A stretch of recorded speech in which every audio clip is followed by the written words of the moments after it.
जय हिंद साथियों, मैं संतोष मिश्रा बैजलपुर सारण से एक अनोखी तस्वीर आपके लिए लेकर आया हूं। मेरा निवास पटना में है। मुझे जब भी गांव देहात की वीडियो बनानी होती है ना, तो बस अपना कैमरा स्टैंड, बैग और स्कूटी लेकर निकल पड़ता हूं अक्सर गंगा के उस पार, यानी कि पटना से उत्तर दिशा की ओर।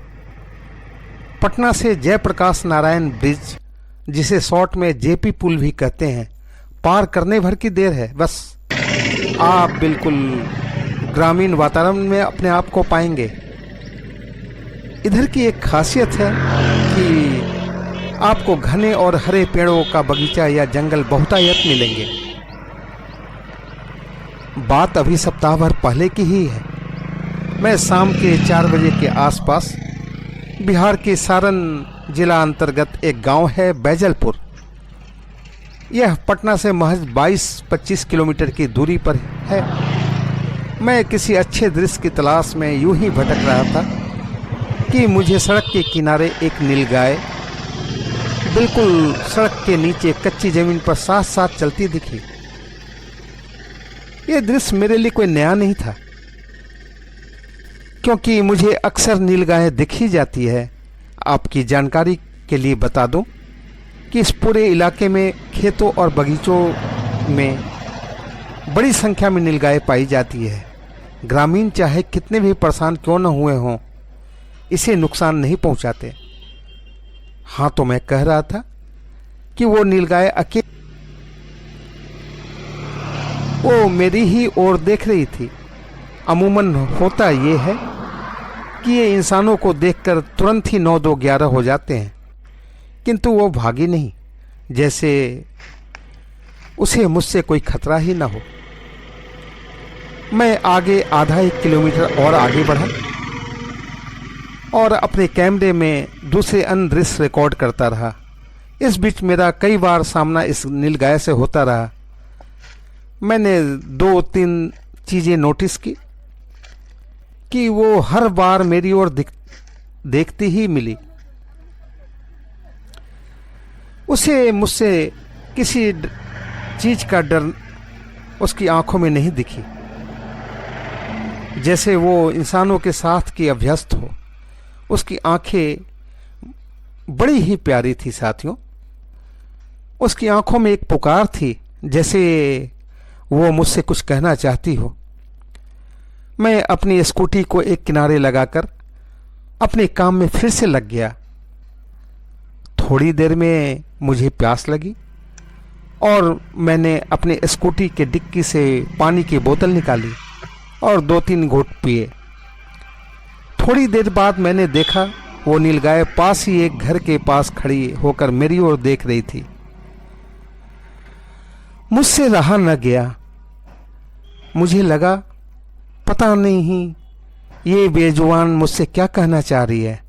अचानक मेरे दिमाग में ख्याल आया, कहीं ये बेजुबान पानी तो नहीं मांग रही। मैंने फौरन सामने वाले अनजान घर का दरवाजा खटखटाया।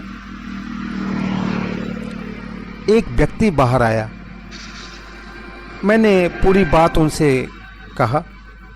पता चला उनका नाम राम स्वरूप है। पति पत्नी इस घर में रहते हैं। उन्होंने आगे बताया कि जब से उन्होंने ये घर बनवाया है, घर के सामने वाले गड्ढे से अक्सर पानी पीने नीलगायें आती हैं। प्रतिदिन शाम में वे बोरिंग चलाकर गड्ढा भर देते हैं। मैंने गड्ढे की ओर देखा। गड्ढा पूरी तरह सूखा हुआ था। उन्होंने बात जारी रखी, किंतु 3 दिनों से वे शहर गए हुए थे। वहाँ उनकी पत्नी अस्पताल में भर्ती हैं। थोड़ी देर पहले ही लौटे हैं। मुझे सारा माजरा समझ में आ गया साथियों। यानी कि लगभग 3 दिनों से नीलगाय प्यासी थी। मैंने उनसे आग्रह किया कि फौरन बोरिंग चला दीजिए। आप देख सकते हैं उसी गड्ढे में नीलगाय पानी पी रही है।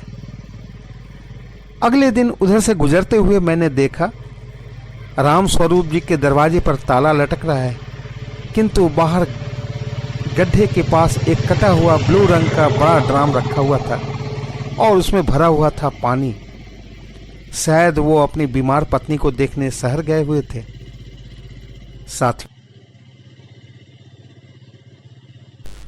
साथियों, आज तेजी से मानव आबादी बढ़ती जा रही है, शहरीकरण होता जा रहा है। हर रोज उपजाऊ मिट्टी और जंगल कम होते जा रहे हैं। उसका खामियाजा सबसे ज़्यादा कोई भुगत रहा है तो अन्य निरीह बेजुबान जीवों को उठाना पड़ रहा है। साथियों,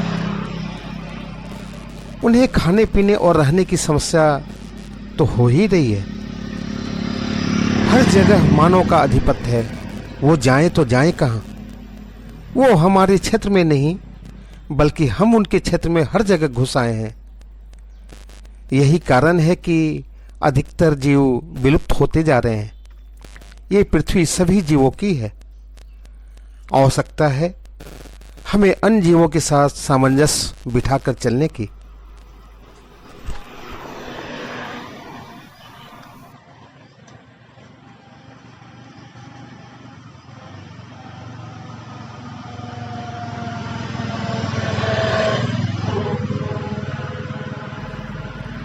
साथियों, रामस्वरूप जी का संस्कार आपको कैसा लगा?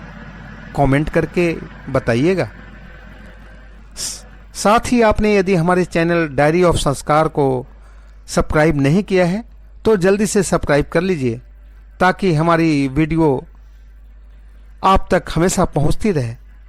हम जल्द मिलेंगे एक नए संस्कार की कहानी को लेकर। साथियों, जय हिंद।